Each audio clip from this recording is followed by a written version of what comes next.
बिस्मिल्लाहिर्रहमानिर्रहीम।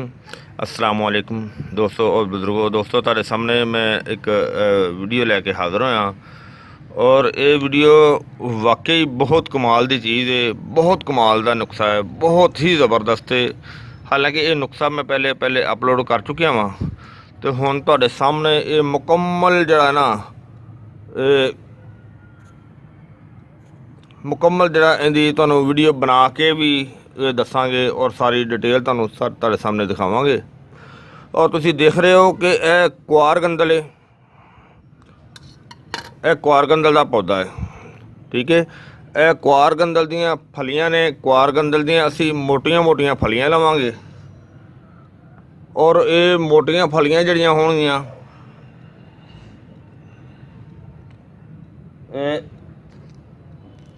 जिस तरह की यह फली हुण असीं उतारी है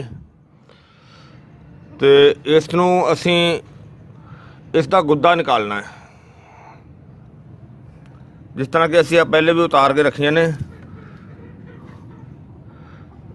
इहदा इस तरह गुद्दा निकालांगे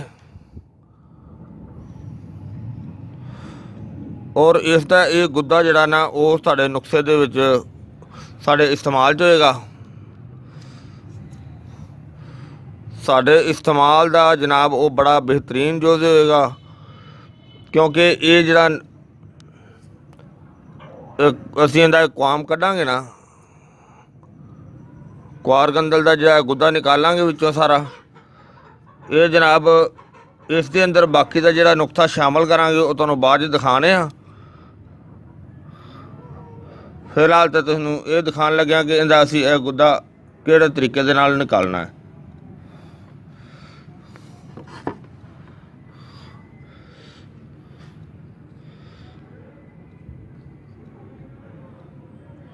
इस तरह असीं यह सारा गुद्दा इहदा निकालना है।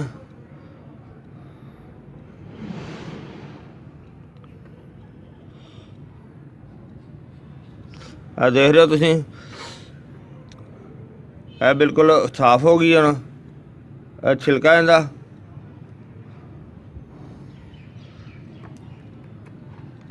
असीं इस तरह ही जिवें तुसीं देख रहे हो इस थारी का गुद्दा निकालने आ।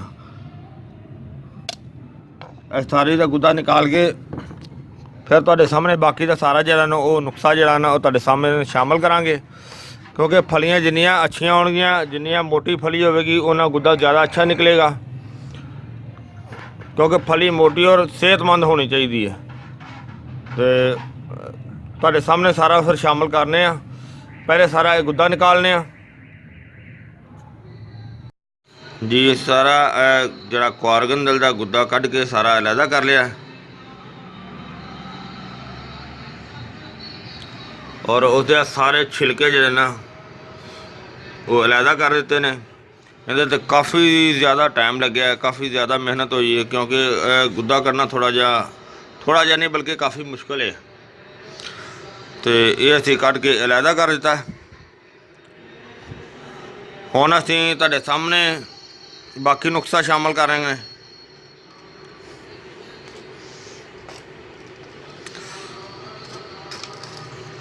बाकी चीज़ां ये ने, काली मिर्च, काली मिर्च तो बाद फिलफिल दराज, यानी कि ये फिलफिल दराज है, यह फिलफिल स्याह है। फिलफिल स्याह, ये फिलफिल दराज।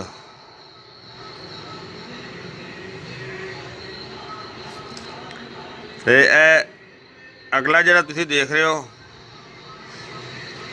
यह तो जानी पहचानी है सब दी, अजवैन देसी। अजवैन देसी। अगली आइटम यह है कि ये अजवैन खुरासानी है। अजवैन खुरासानी। यह सारा नुस्खा जो तुहाडे सामने पेश किया है, ये नज़रे केरे वास्ते ਔਰ ਜਿਹੜੀ ਮਿਹਦੇ ਦੇ ਵਿੱਚ ਤੇਜ਼ਾਬੀਅਤ ਜ਼ਿਆਦਾ ਹੁੰਦੀ ਹੈ, ਜਿਹੜੀ ਮਿਹਦੇ ਵਿੱਚ ਹਵਾ ਪੈਦਾ ਹੁੰਦੀ ਹੈ ਔਰ ਜਿਹੜੀ ਜਿਸਮ ਦੇ ਵਿੱਚ ਰੀਹ ਪੈਦਾ ਹੁੰਦੀ ਹੈ ਔਰ ਇਸ ਦੇ ਨਾਲ ਜਿਹੜਾ ਮੂੰਹ ਦੇ ਵਿੱਚ ਪਾਣੀ ਜ਼ਿਆਦਾ ਆਉਂਦਾ ਹੈ ਵਾਈ ਬਾਦੀ ਦਾ, ਉਸ ਦੇ ਵਾਸਤੇ ਜਨਾਬ ਬਹੁਤ ਹੀ ਜ਼ਬਰਦਸਤ ਔਰ ਬਹੁਤ ਹੀ ਆਲਾ ਕਿਸਮ ਦਾ ਔਰ ਬਹੁਤ ਪੁਰਾਣਾ ਨੁਸਖਾ ਹੈ। ਇਹ ਇੱਕ ਬਹੁਤ ਹੀ ਵੱਡੇ ਬਜ਼ੁਰਗ ਹੈਗੇ ਸੀ, ਇਹ ਉਹਨਾਂ ਦਾ ਦਿੱਤਾ ਹੋਇਆ ਤੋਹਫਾ ਸੀ ਤੇ ਮੈਂ ਕਿਹਾ ਮੈਂ ਇਹ ਅਸੀਂ ਆਵਾਮ ਦੇ ਅੱਗੇ ਸ਼ੇਅਰ ਕਰੀਏ, ਦੋਸਤਾਂ ਅੱਗੇ ਇਹਨੂੰ ਸ਼ੇਅਰ ਕਰ ਦਈਏ ਤਾਂ ਕਿ ਇਸ ਦੇ ਅੰਦਰ ਹੋਰ ਵੀ ਜਿਹੜਾ ਦੋਸਤ ਇਹਨੂੰ ਬਣਾ ਕੇ ਇਸਤੇਮਾਲ ਕਰਨਾ ਚਾਹਵੇ ਤੇ ਉਹ 100 ਬਿਸਮਿਲ੍ਲਾ ਬਣਾ ਸਕਦਾ ਹੈ, ਬਣਾ ਕੇ ਇਸਤੇਮਾਲ ਕਰ ਸਕਦਾ ਹੈ। ਠੀਕ ਹੈ। ਅਗਲੀ ਆਈਟਮ ਇੱਕ ਹੋਰ ਇਹਦੇ ਵਿੱਚ ਇਹ ਵੀ ਕਿ ਅਗਰ ਹਸਬੇ ਜ਼ਾਇਕਾ ਇਸ ਦੇ ਅੰਦਰ ਨਮਕ ਕਾਲਾ ਸ਼ਾਮਲ ਕਰ ਲੈ ਤਾਂ ਉਹ ਵੀ ਬਹੁਤ ਅੱਛਾ ਹੈ। ਇਸ ਤੋਂ ਅੱਗੇ ਤੁਹਾਨੂੰ ਮੈਂ ਇਸ ਦਾ ਅਗਰ ਮੁਕੰਮਲ ਨੁਸਖਾ ਅਗਰ ਵੀਡੀਓ ਮੈਂ ਤੁਹਾਨੂੰ ਦਿਖਾਵਾਂਗਾ, ਇਸ ਤੋਂ ਅੱਗੇ ਦੂਸਰੀ ਜਿਹੜੀ ਇਹਨੂੰ ਕੰਪਲੀਟ ਬਣਾਉਣ ਦਾ ਤਰੀਕਾ ਜਿਹੜਾ ਨਾ ਉਹ ਵੀ ਦਿਖਾਵਾਂਗਾ। ਲੇਕਿਨ ਇਹ ਤੁਹਾਡੇ ਸਾਹਮਣੇ ਇਸ ਦੇ ਅਗਰ ਨਮਕ ਜਿਹੜਾ ਨਾ ਬਲੈਕ ਉਹ ਫਿਲਹਾਲ ਨਹੀਂ, ਉਹ ਵੀ ਤੁਹਾਡੇ ਨਾਲ ਸ਼ਾਮਲ ਕਰ ਦਾਂਗੇ। ਲੇਕਿਨ ਤੁਹਾਨੂੰ ਮੈਂ ਦੱਸ ਦਿੱਤਾ ਕਿ ਇਸ ਦੇ ਅੰਦਰ ਨਮਕ ਬਲੈਕ ਕਾਲਾ ਨਮਕ ਉਹ ਨਾਲ ਸ਼ਾਮਲ ਕਰਨਾ ਹੈ। ਤੇ ਇਹ ਜਨਾਬ ਇਹ ਨੁਸਖਾ ਸੀ, ਇਹਨੂੰ ਹੁਣ ਬਣਾਉਣ ਦੀ ਤਿਆਰੀ ਕਰਾਂਗੇ, ਉਹ ਤੁਹਾਨੂੰ ਮੈਂ ਮਜ਼ੀਦ ਫਿਰ ਦਿਖਾਣਾ।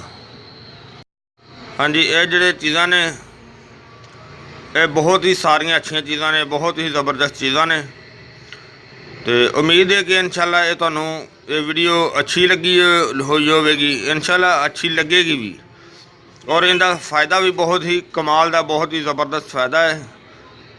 ਤੇ ਇਨਸ਼ਾਅੱਲਾ ਇਹਨੂੰ ਤੁਸੀਂ ਲਾਈਕ ਕਰਿਓ, ਸ਼ੇਅਰ ਕਰਿਓ ਔਰ ਸਬਸਕ੍ਰਾਈਬ ਕਰਨਾ ਨਾ ਭੁੱਲਿਓ। ਅਗਲੀ ਵੀਡੀਓ ਨਾਲ ਫਿਰ ਮਿਲਾਂਗੇ। ਉਹ ਤੁਹਾਨੂੰ ਅਗਲੀ ਵੀਡੀਓ ਜਿਹੜੀ ਨਾ ਇਸ ਦੀ ਮੁਕੰਮਲ ਵੀਡੀਓ ਵੀ ਮਿਲੇਗੀ, ਯਾਨੀ ਕਿ ਜਿਹਦੇ ਵਿੱਚ ਬਣਾਉਣ ਦਾ ਤਰੀਕਾ ਵੀ ਮਿਲੇਗਾ। ਤੇ ਇਹਨਾਂ ਲਫ਼ਜ਼ਾਂ ਦੇ ਨਾਲ ਹੀ ਇਜਾਜ਼ਤ। ਅੱਲਾ ਹਾਫਿਜ਼। अस्सलाम वालेकुम रहमत।